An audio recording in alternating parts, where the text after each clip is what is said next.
Hello all, it's Monday, March 18th, and here's what we got so far. We've got the door all lined up like we like it, and it even shows when you come to the side. It fits in there very flush compared to how it was. I've got my little wood spacer underneath here, which happens to be just right to give me what I'm looking for up there and there. And this is a little further in than flush, but the only way to fix this would be to bend the door, and yeah, I don't think so. So yeah, we don't have this thing completely in there yet. I'm gonna cut some small spacers to put between the inner and the outer skin, so when we tighten the screws it doesn't crush the door. I want to be able to get this nice and tight, and right now it's just snug. So I've got my height line, and I like what I'm seeing. The in and the out, that's gonna be tough. So I got my little socket that I made. I think I left it here, yeah.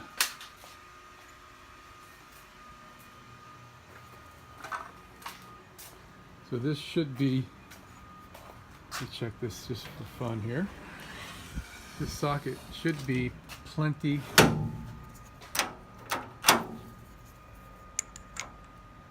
yeah. It's long enough to take the whole bolt. It's only going to be going part of it since we got the gap there, right? But here's the thing, we've got to figure out how deep. Oh, I know what I can do. I can measure from here over when the door's closed. Yeah. Let me give that a try and see what I come up with. All right, I got this, man.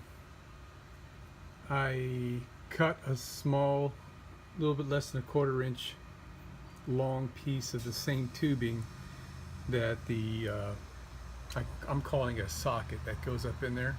Receiver, I don't know which one to call it. So I'm gonna set it on there.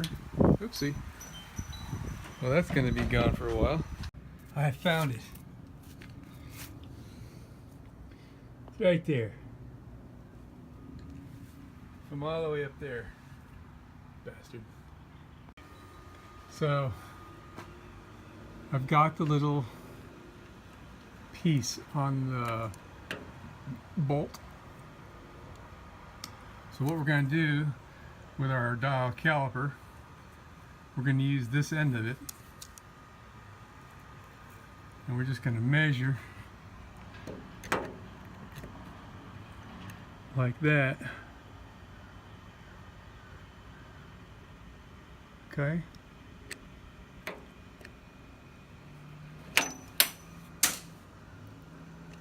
Alright, at least it fell inside. So we're looking at 315 thou. I'm going to take another measurement and make sure I got it right. Okay, so I measured it again, and it's 315 or 320 whatever thousandths of an inch. So when I put my caliper here, it allows me to put that scratch right there, if you can see it. Okay? And when I look at that from this angle, the scratch that I've made is just a little bit too far in by, we're talking gnat's ass here. So that's pretty much what I'm going to shoot for. So the next thing to do is going to be to get the measurement of the diameter, okay, which is roughly 925 thousandths. Let me wiggle this around a little bit.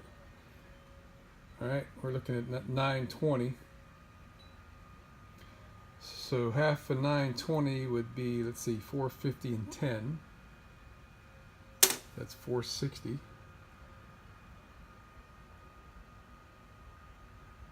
Right there. Now I can use this to make a scratch. I don't know why my dang thing ain't focusing here. Here we go. Right there, like that. And that's where the middle has to be. All right. So you can see there's my scratch that I made. And then I put the dial caliper, one point on that, and I use it like a compass to scratch right there. So that's telling me that's the center of the hole where this ring's got to go. Right there. So that's pretty simple. I can put a center punch mark there and then drill that and progressively get larger until I got a hole that this fits in snugly, hopefully. Then I'll tap this into place, not this piece, but the socket I made, and I'll put a weld around it. I just remembered this trick from my arsenal of things that I know how to do. I had the door closed, and I used this little awl to put force on the ring to hold it in the right place, and I hit it with some spray paint. So you can see at least the left edge, right, of where it needs to be. And with the, we're talking a slight amount of force. It looks like it's a hair, my mark is a hair on the loose side, but that's cool. I'm going with it right there. As a matter of continually checking, so you can see the curved cross mark where I made the center point line with my protractor. I was going to say chiropractor. And I drilled 3/16 hole for my hole saw, and my hole saw has that little guide in the center of it there. So what I did, just for making sure I'm not messing up, is I just made a nice full circular path cut mark, and I double checked everything. My hole saw is a little bit smaller. It's a 7/8, so I'm gonna have some grinding to do. So that'll give me the luxury of dorking around with the hole a little bit on the way to size. All right, my hole saw's seen better days, and it started to cut fairly well, but it ain't making it, and I don't feel like working so hard. So I took a so many 64ths drill bit, and I went around.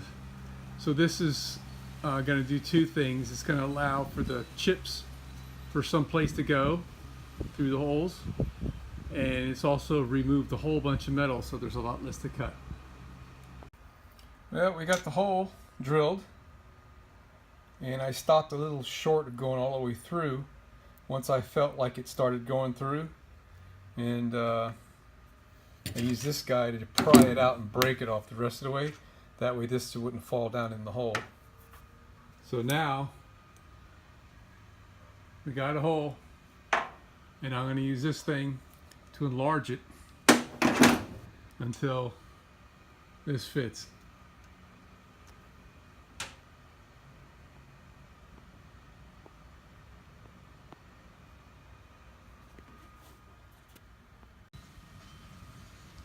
Alright, I got it to fit.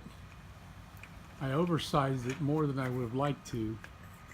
Well, I mean, just bigger than I thought I would like to.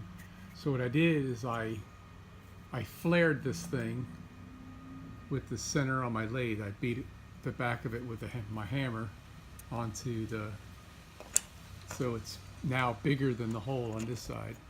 So I can put this in there and tap it into place. I'm not going to tap it into place yet.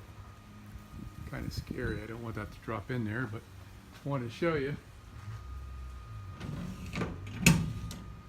God, I hate that door holder.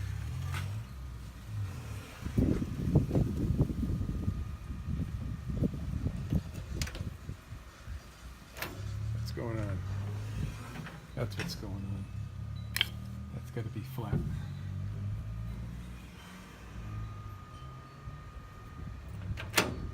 About that, huh? Doesn't even touch it. So we got us a bolt lock. Well, it ain't a bad weld. That's gonna work out just fine. Kind of warped the skin a little bit right there, but it's shrinking back little by little. As soon as that cools off, I'll put the grind on it. It'll look nice. Alright, I'm done for the night. Got her all welded up and cleaned up and ground down, and I got a good coat of self-etching primer on there, Rust-Oleum self-etching primer. Love the stuff. I've showed it before. I got it at the auto parts store. It really fills well. And so what we have here is the sheet metal. This whole bus is like glued together. You can see some of it up there. The heat melted the glue, so I'm leaving this way like this for the night. It might rain, I hope not, but won't matter much. I got paper towel jammed up in the hole there so I didn't get any paint on the metal, and we're gonna re-adhere that with the Gorilla adhesive and a clamp and a piece of wood to hold it flat. Probably tomorrow. But I'm very happy with how that came out. Couldn't be happier. It's really, really nice.